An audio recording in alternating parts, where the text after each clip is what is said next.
Hannibal had this father whose name was Hamilcar Barca. You may have heard of him. He was this Carthaginian general that fought in the first war, of course, lost. And so, one thing that the Carthaginians did between the first and second Punic War was they took over Spain and they started colonizing it. And it was called either Iberia or I think the Romans call it Hispania later. And so Hannibal was just like a child when this was kind of all going on. And I think it was a deal where when his father left to go conquer and take over Spain, he made Hannibal promise that he would always be an enemy to Rome.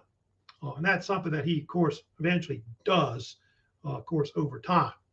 By the way, the Hannibal's family was part of a nobility of Carthaginians that were called the Barcids.